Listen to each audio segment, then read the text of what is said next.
तो दोस्तों नमस्कार, मैं हूं अनिल और रेसलिंग सुपर धमाल में आपका स्वागत है। तो दोस्तों समर स्लैम 2025 के नाइट 1 का तो सफल समापन हो चुका है, लेकिन अब नजरें नाइट 2 पर हैं। तब पीस ब्रॉक लेसनर की बात मैं सबसे पहले करने वाला हूं दोस्तों, इसलिए वीडियो के अंत तक बने रहिए। और अगर आप चैनल पर नए हैं, सब्सक्राइब करने के बाद ऑल पर क्लिक करें, क्योंकि फ्री है और यहाँ आपको हर प्रकार की रेसलिंग जगत से जुड़ी हुई तमाम जानकारी मिलती है और मिलती रहेंगी। इसलिए वीडियो को लाइक करें, शेयर करें, सब्सक्राइब करने के बाद ऑल पर क्लिक जरूर करें। तो चलिए दोस्तों बात कर लेते हैं कि क्या स्टेटस है यहाँ पर ब्रॉक लेसनर का। क्या वो समर स्लैम के नाइट 2 में आएंगे, क्योंकि नाइट 1 में तो वो नहीं आए। क्या नाइट 2 में उनका कुछ स्टेटस है, कोई चांसेस हैं? तो आइए बात कर लेते हैं दोस्तों। सबसे पहले आपको बता दें कि मल्टीपल यहाँ पर हमें हिंट दिए गए हैं कि ब्रॉक लेसनर वापस आ सकते हैं। और अगर वो समर स्लैम 2025 में भी नहीं आते हैं तो उनका इंतजार, जो र्यूमर्स जो फैलती है बड़े बड़े प्रीमियम लाइव इवेंट्स में, तो उसके बाद फिर रॉयल रंबल होगा, फिर रेसलमेनिया आएगा आगे, तब जाकर के उनकी अफवाहें आएंगी सामने। लेकिन ये एक बड़ा इवेंट है। अगर इस प्रीमियम लाइव इवेंट में ब्रॉक लेसनर की वापसी नहीं होती है तो कहीं ना कहीं हमें ऐसा लगेगा कि ब्रॉक लेसनर अब WWE के प्लानिंग लिस्ट में है ही नहीं, वो उनकी बैन लिस्ट में ही है। तो ऐसे में अगर ब्रॉक लेसनर को आना है तो समर स्लैम 2025 यानी कि नाइट 2 यानी कि कल एक बहुत ही अच्छा टाइम होगा उनके आने का, बहुत ही अच्छा समय हो सकता है। तो दोस्तों ऐसे में अगर बात की जाए मल्टीपल सोर्सेस की, सोशल मीडिया की, कहीं भी जर्नलिस्ट कोई भी ऐसा बोल रहा है कि ब्रॉक लेसनर, सिर्फ वो इतना ही बोल रहे हैं कि ब्रॉक लेसनर वापस आ सकते हैं। उनकी ऐसी कोई कंफर्मेशन नहीं है कि वो 100% वापस ही आएंगे। तो ऐसे में मैं आपको बता दूं तो मुझे लगता है कि जैसे अगर नाइट 1 गया है, कल अगर रॉक आते हैं, रॉक का रिटर्न होता है कोडी रोड्स और जॉन सीना के मैच में, तो मुझे लगता है ब्रॉक लेसनर नहीं आएंगे। ये एक हो सकता है कारण, या अगर वो आ जाए तो अच्छी बात होगी, क्योंकि ट्रिपल एच ने भी ये कह दिया है कि अगर आपने नाइट 1 को शॉकिंग समझा है तो फिर आपने कुछ देखा ही नहीं है। यानी कि उनका कहना है कि नाइट 2 में बहुत ही तगड़ी चीज होने वाली है। तो मुझे ऐसा लगता है कि ब्रॉक लेसनर की वापसी होने वाली है नाइट 2 में। आना भी चाहिए, मुझे लगता है आएंगे वो।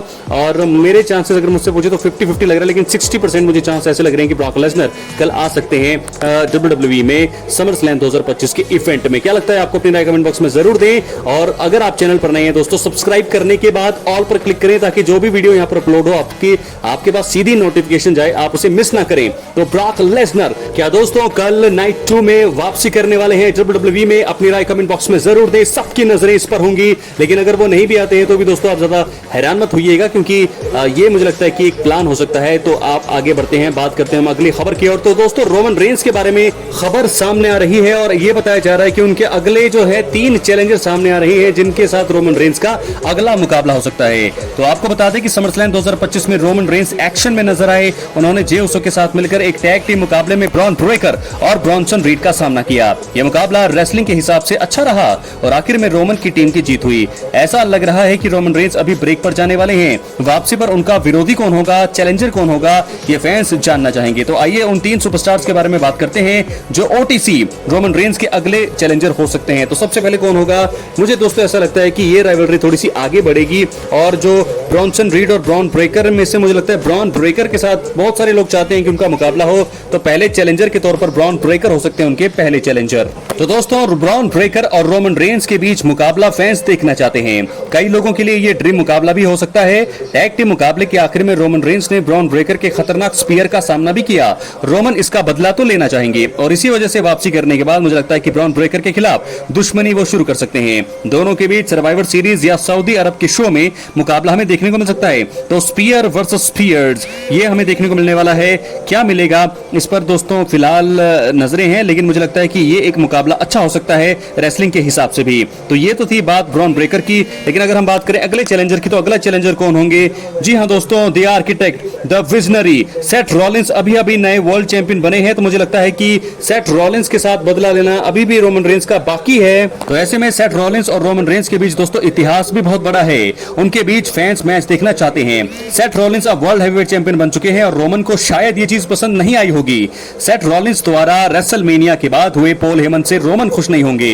रोमन ने भले ही ब्रॉन ब्रेकर और ब्रॉनसन रीड को हरा दिया है, लेकिन सेथ रॉलिंस से बदला लेना बाकी है और इसी वजह से वो वापसी करने के बाद सेथ रॉलिंस पर हमला कर सकते हैं। इनके बीच वर्ल्ड हैवीवेट टाइटल के लिए स्टोरी एकदम रोचक हो सकती है। मुझे लगता है कि रोमन रेंस चैलेंज कर सकते हैं सेथ रॉलिंस को चैंपियनशिप के लिए। तो ये दूसरे चैलेंजर बात करेंगे तीसरे और आखिरी चैलेंजर के बारे में, तो हो सकते हैं the American nightmare Cody Rhodes. जी हाँ दोस्तों, कोडी और रोमन काफी बड़े दुश्मन हैं और इनका इतिहास और राइवलरी 2 सालों से चल रही है। तो कोडी और रोमन के बीच मुकाबला हमेशा ही रोचक रहा है। कोडी के हील बनने के बाद काफी ज्यादा चांसेस इस चीज के हैं कि रोमन जो है उनके साथ लड़े और ये मुकाबला सभी देखना चाहते हैं। वो समरस्लैम नाइट 2 में संभावित तौर पर अनडिस्प्यूटेड WWE चैंपियन बन सकते हैं कोडी रोड्स। रोमन को अब तक अनडिस्प्यूटेड WWE टाइटल के लिए रीमैच नहीं मिला है दोस्तों, अगर आपको याद है। इसी वजह से वो अपने पुराने ब्रांड स्मैकडाउन में वापसी कर सकते हैं और कोडी रोड्स के खिलाफ चैंपियनशिप स्टोरी शुरू कर सकते हैं। तो दोस्तों, इस प्रकार मैंने आपको बता दिया है कि रोमन रेंस का किसके साथ होगा मुकाबला। 3 रेसलर्स की बात मैंने कर दी है और बिल्कुल सेंस बनता है। तो मुझे ऐसा लगता है सेथ रॉलिंस भी है, ब्रॉन ब्रेकर भी है और कोडी रोड्स भी हैं। तो मुझे लगता है अब उनको अनडिस्प्यूटेड WWE चैंपियनशिप के लिए जाना चाहिए।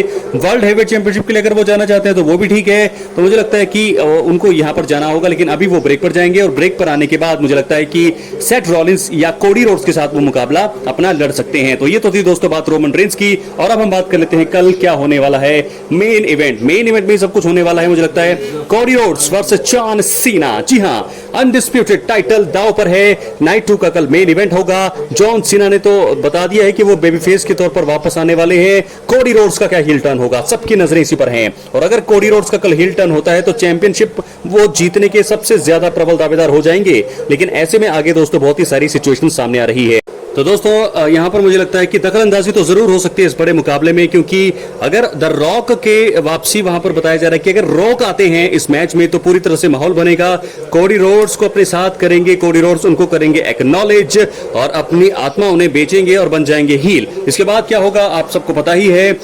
उसके बाद रॉक और कोडी रोड्स मिलकर के काम करेंगे, जॉन सीना की बातचीत खत्म हो जाएगी। अगर ऐसा सीन होता है तो ये भी एक अच्छा फैसला हो सकता है। लेकिन अगर कोडी रोड्स फिल्म की शूटिंग के लिए चले जाने वाले हैं तो ऐसे में चैंपियनशिप जो है उनके किसी काम के होने वाली नहीं है। तो ऐसे में मुझे लगता है कि अगर यहां पर एक चांस ऐसा भी है, 2 से 3 महीने बचे हैं यहां पर जॉन सीना के पास भी, जॉन सीना टाइटल रिटेन भी कर सकते हैं, इसके भी चांसेस सबसे ज्यादा हैं। एक चीज ये हो गई। लेकिन अगर रॉक आते हैं तो रॉक और जॉन सीना की राइवलरी यहां से शुरू हो सकती है और एक आखिरी मुकाबला इनके बीच हो सकता है आगे जाकर के। और इसी साल होगा क्योंकि जॉन सीना का रिटायरमेंट टूर है। तो John Cena versus the rock एक आखिरी बार हमें देखने को मिल सकते हैं। तो दोस्तों क्या लगता है आपको, अपनी राय कमेंट बॉक्स में जरूर दें। John Cena versus the rock कैसे हो सकता है। कल मुकाबला मेन इवेंट में जॉन सीना कोडी रोड्स के बीच होगा। जॉन सीना होंगे बेबी फेस, कोडी रोड्स भी बेबी फेस रहे, ऐसा मुमकिन नहीं होगा, अच्छा नहीं लगेगा वो मुकाबला। तो ऐसे में रॉक रिटर्न करेंगे, कोडी रोड्स को कुछ इशारा करेंगे, उसके बाद कोडी बन जाएंगे हील। तो मुझे लगता है ऐसे में गलत तरीके से वो मुकाबला जीतेंगे, विन करेंगे और उसके बाद बन जाएंगे नए अनडिस्प्यूटेड चैंपियन। वो चले जाएंगे तो रॉक के साथ, तो यहां से रॉक और जॉन सीना की राइवलरी शुरू हो जाएगी और कोडी रोड्स अपने अगले प्रोजेक्ट की ओर बढ़ेंगे आगे। तो दोस्तों बहुत ही बड़ा ये मुकाबला कल होने वाला है नाइट 2 का। मुझे लगता है यही 2 चीजें ट्विस्ट मुझे लग रहे हैं कि जॉन सीना ने तो बेबी फेस टर्न कर लिया है, कोडी करेंगे हील टर्न, बन जाएंगे नए अनडिस्प्यूटेड चैंपियन। रॉक रिटर्न करेंगे, रॉक और जॉन सीना का मैच यहां से टीज हो जाएगा और साथ के साथ ब्रॉक लेसनर भी अगर रिटर्न करते हैं तो यही कुछ शॉकिंग चीजें लग रही है कल होने वाले नाइट 2 के मेन इवेंट में और कल नाइट 2 में भी। तो यही 2 चीजें हैं, 2-3 चीजें ये लग रही है। ब्रॉक लेसनर का रिटर्न हो सकता है शॉकिंग चीज। नंबर 2 द रॉक रिटर्न कर सकते हैं। नंबर 3 रॉक और कोडी रोड साथ मिलकर के काम कर सकते हैं, कोडी बन सकते हैं हील, कोडी बन जाएंगे नए चैंपियन। लेकिन फिलहाल अभी भी कुछ पता नहीं है कि कोडी अगर हील बनते हैं तो क्या कोडी ही चैंपियन बनेंगे, क्या कोडी रोड्स हार भी सकते हैं, जॉन सीना टाइटल को रिटेन भी कर सकते हैं। सब कुछ कल हो सकता है। तब तक के लिए बने रहें, एक्टिव रहें। बहुत बहुत धन्यवाद।